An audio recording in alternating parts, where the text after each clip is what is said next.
On paper, Umbrella was just a pharmaceutical giant, but the real story of how the world fell apart in Resident Evil begins with a secret buried deep in Africa: the progenitor virus, discovered by three men chasing immortality in the 1960s.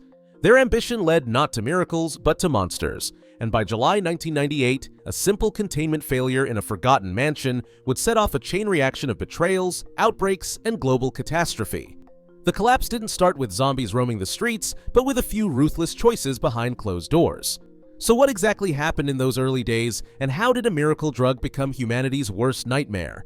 In the late 1960s, three men, Oswell E. Spencer, James Marcus, and Edward Ashford, pushed into the heart of Africa, chasing rumors of a flower that could unlock the secrets of life itself. Deep beneath the ruins of the ancient Ndipaya, New Dipaya civilization, they found it: the stairway to the sun. This rare bloom carried the progenitor virus, a force that had crowned kings and destroyed empires centuries before. Umbrella was even a name. The Ndipaya believed only the worthy survived its poison, but for Spencer, it was the key to reshaping humanity. He wrote in private memos about a world ruled by the genetically superior, where the virus would separate the chosen from the weak. Marcus, obsessed with scientific glory, began secret experiments, while Ashford hesitated, haunted by the unpredictable horrors the virus unleashed.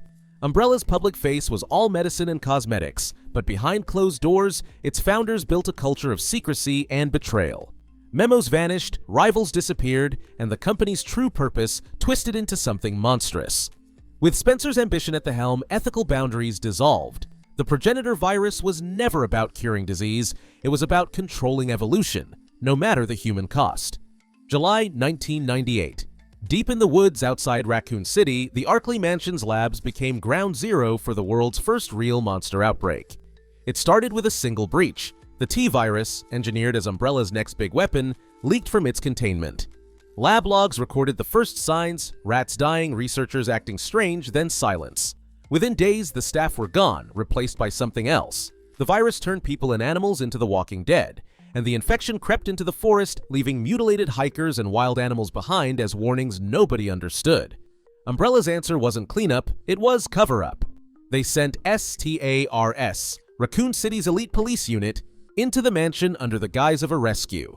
But their real mission was to collect data and keep things quiet. Albert Wesker, the team's captain, had his own agenda. He was working for Umbrella, feeding them information, and planning to erase his own squad if necessary. Survivor testimony from Jill Valentine and Chris Redfield later described the halls crawling with mutated dogs, zombies, and worse. Evidence Umbrella tried to bury. Company lawyers moved fast to suppress police reports, and most of the world never heard the truth. But the damage was done. The biohazard wasn't contained, it was just beginning to spread. September 23, 1998. William Birkin, cornered in his own underground lab, clutched the G-virus sample as Umbrella's security team burst in. The gunfire echoed off the concrete, and Birkin, desperate to keep his life's work, jabbed the syringe into his own neck. His body twisted, bones shattering, skin splitting as the G-virus rewrote his DNA. Infected rats spilled into Raccoon City's sewers, carrying the virus to every corner. By the end of that week, the city was a war zone. Streets clogged with abandoned cars, police barricades overrun, and neighbors turning on each other as the infection spread faster than anyone could fight. Survivors like Jill Valentine dodged not just zombies, but something worse: the Nemesis, a hulking bioweapon sent by Umbrella to erase witnesses. City officials begged for help, but no rescue came. On October 1st, the US government chose the only option left: a single missile streaked toward Raccoon City, erasing it from the map. More than 100,000 lives gone in a flash, and every secret buried under radioactive ash. Umbrella's collapse in 2003 didn't end the nightmare, it scattered it. Bankruptcy filings and asset seizures left virus samples, research data, and half-finished bioweapons loose on the world. Black market dealers snapped up everything from T-virus canisters to unfinished tyrant prototypes, selling to the highest bidder: warlords, cults, and anyone with enough cash. By 2004, a parasite called Las Plagas surfaced in rural Spain. The Los Illuminados cult used it for mind control, turning villagers into an army. The crisis ended with the cult's destruction, but Plagas samples leaked out, fueling new outbreaks in Africa just 5 years later. Then came the C virus. In 2012 and 2013, coordinated attacks hit Adania, Tall Oaks, and Lanxiang, unleashing chaos on 3 continents. The virus created Javo mutants and BOWs that were smarter, meaner, and almost impossible to contain. Even international task forces couldn't keep up. Just when the world thought it had seen the worst, a new threat appeared: mold. In 2017, a bioweapon called Evelyn infected a family in Louisiana, proving that bioterror could hide anywhere.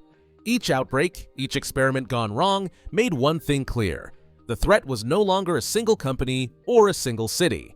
With every new strain, the world slipped further from safety, and the fight became endless. In 1998, official records confirm Raccoon City was wiped out by a US missile strike, just weeks after the first T-virus leak in the Arklay mansion. This disaster was traced to decades of secrecy and ambition at Umbrella, as shown in Spencer's internal memos and Marcus's research logs. The evidence reveals a clear chain. Progenitor discovery in the 1960s led to the T-virus, and unchecked corporate power enabled catastrophe. Yet, many files about Umbrella's final days and the origins of black market bioweapons remain classified or lost. Even after Umbrella's bankruptcy, documented outbreaks like the 2004 Plagas incident and the 2012 C virus pandemic prove the threat never truly ended. Today, public reports still list biohazard cases around the world. The fall of Resident Evil's world wasn't one big explosion, but a series of choices and cover-ups, each with evidence in the archives. The facts remind us: once the line between progress and ethics is crossed, the fallout can last for generations.